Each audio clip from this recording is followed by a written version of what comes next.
Dear friends, this is our second day of our visit to Prague, Czech Republic. Today, we started our tour with the visit to Prague Castle. The Prague Castle is a castle serving as the official residence and workplace of the President of the Czech Republic. Built in the 9th century, the castle has long served as the seat of power for kings of Bohemia, Holy Roman emperors, and presidents of Czechoslovakia. The Bohemian crown jewels are kept within a hidden room inside it.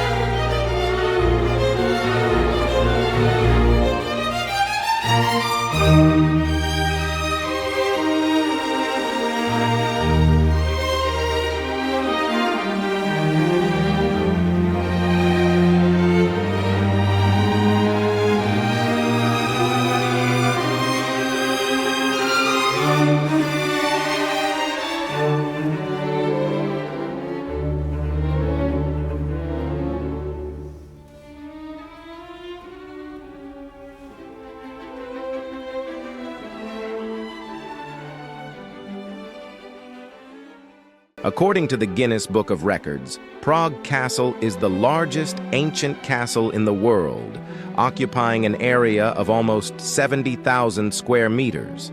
The castle is among the most visited tourist attractions in Prague, attracting over 1.8 million visitors annually.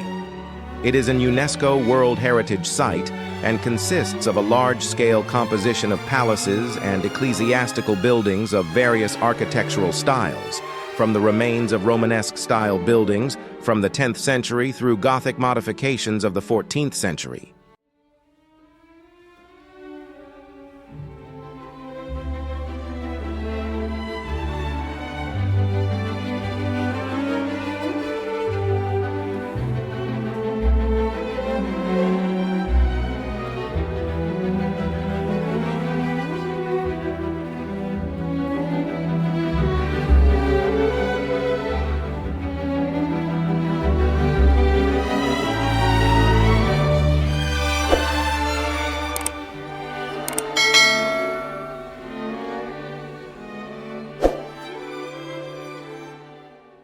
At the castle complex, we first visited the Great South Tower of the St. Vitus Cathedral. This nearly 100 meters high tower offers a unique view of Prague.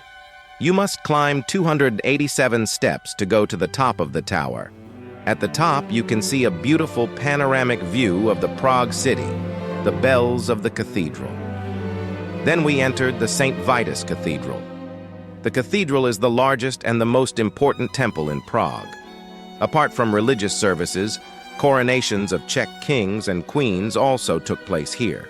The cathedral is a place of burial of several patron saints, sovereigns, noblemen, and archbishops. The current cathedral is the third of a series of religious buildings at the site, all dedicated to St. Vitus. The first church was an early Romanesque rotunda founded by Wenceslaus I, Duke of Bohemia, in 930. I will bring you a separate video of this beautiful and prestige cathedral.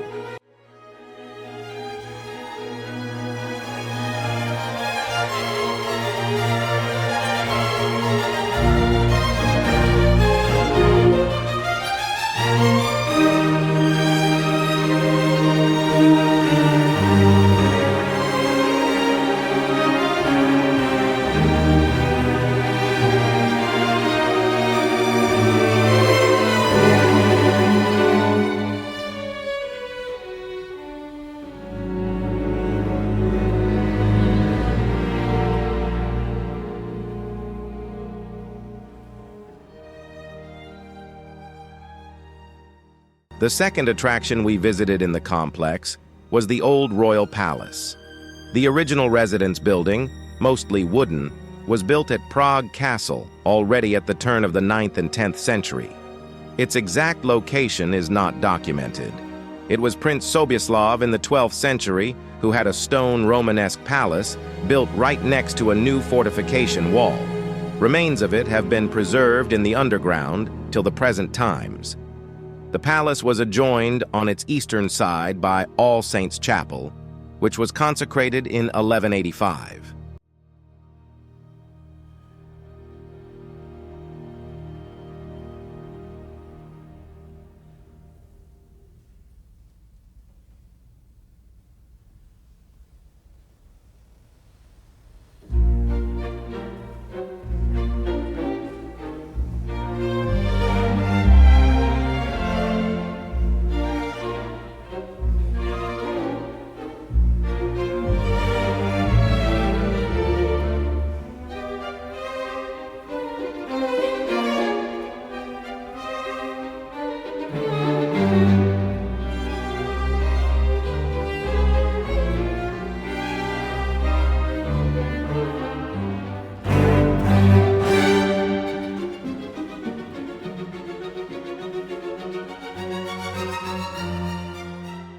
Our next stop was St. George's Basilica.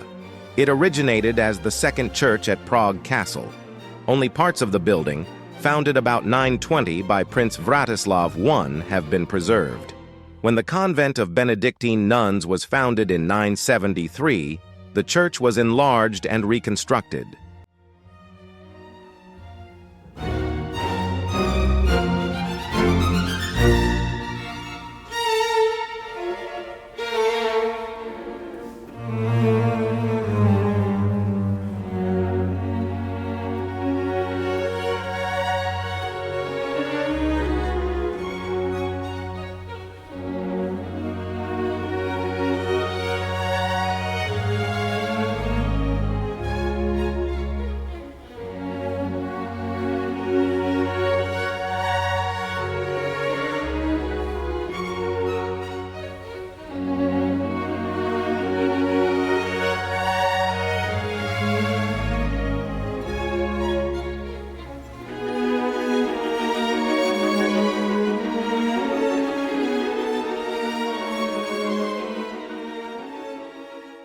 Then we entered the Golden Lane.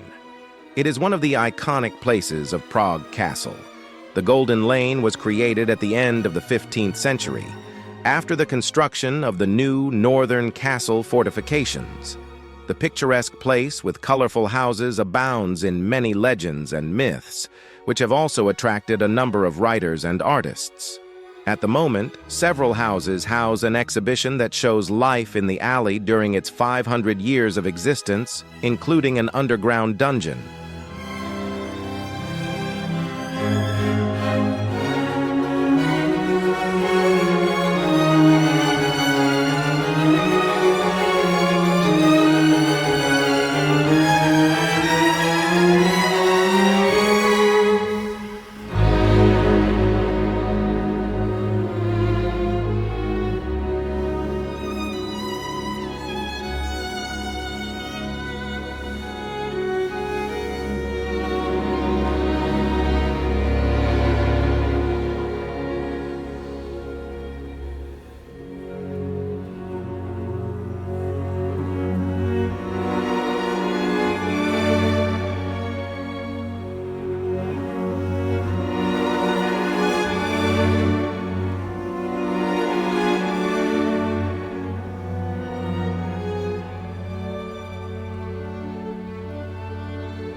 Finally, we visited the south gardens of the castle complex.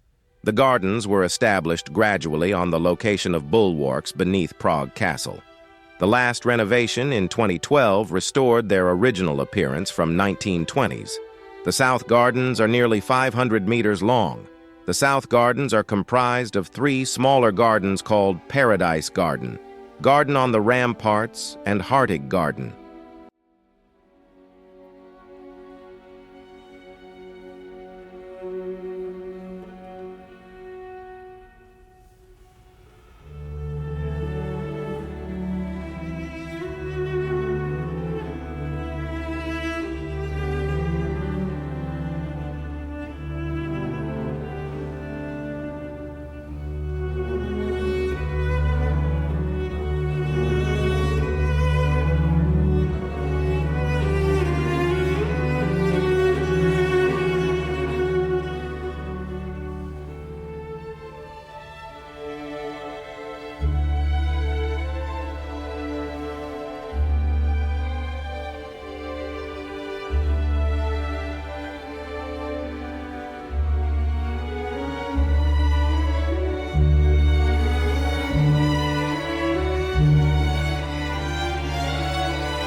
After the castle tour, we moved to the other side of the city, crossing the Charles Bridge. Charles Bridge is a medieval stone arch bridge that crosses the Vltava River in Prague. Its construction started in 1357 under the auspices of King Charles IV and finished in the early 15th century. As the only means of crossing the river Vltava until 1841, Charles Bridge was the most important connection between Prague Castle and the city's old town and adjacent areas. The bridge is 516 meters long and nearly 10 meters wide. While crossing the bridge, you can see many fascinating things, including artists, musicians, sellers, and many more.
In the evening, we visited another important attraction in Prague, the Klementinum.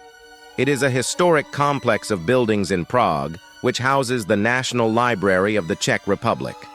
You need to book this tour in advance, as the tour is very popular and limited to a selected number of visitors per tour. The tour is called the Klementinum Astronomical Tower and Baroque Library Tour. This unique sightseeing route through a part of the Klementinum, the former Jesuit college, takes you to the astronomical tower and the extension that connects it to the northern wing of the Klementinum complex. Here you will have a guided tour of the Baroque Library, described as the most beautiful library in the world. You can view the Baroque Library, but not enter it. This library has been awarded the UNESCO Memory of the World Prize. The next stop on the tour is the Meridian Hall with period astronomical instruments on the second floor of the astronomical tower. I will bring you a separate video of this amazing and prestige tour.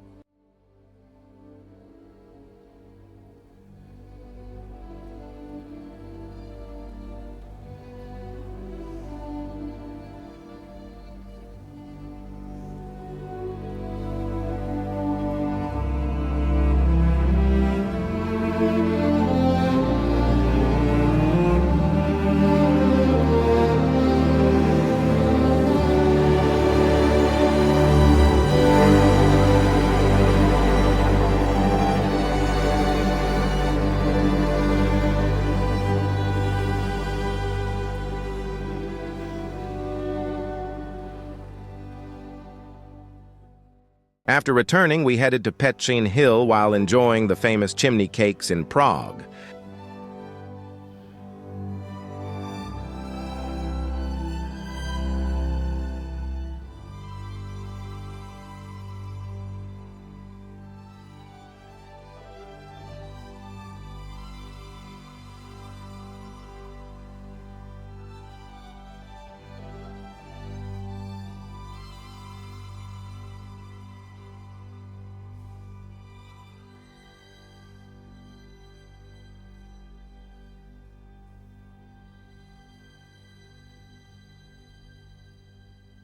The hill rises 327 meters above sea level and some 130 meters above the left bank of the Vltava River.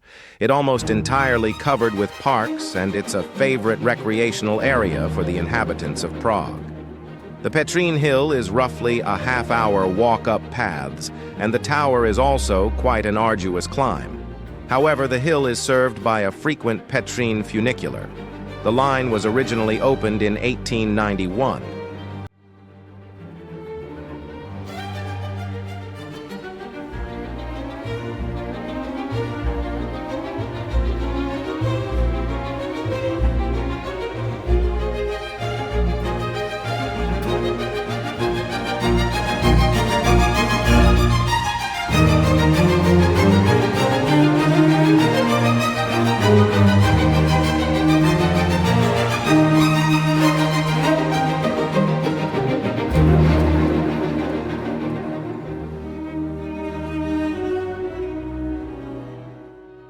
At the top, you can see the Petrin Tower, which is one of the most prominent landmarks of Prague.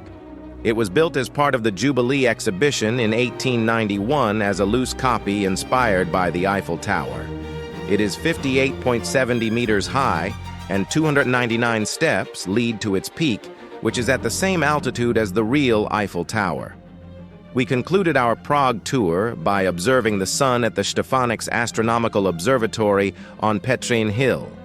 We were able to see sunspots and solar flares, as those days were active days of the sun.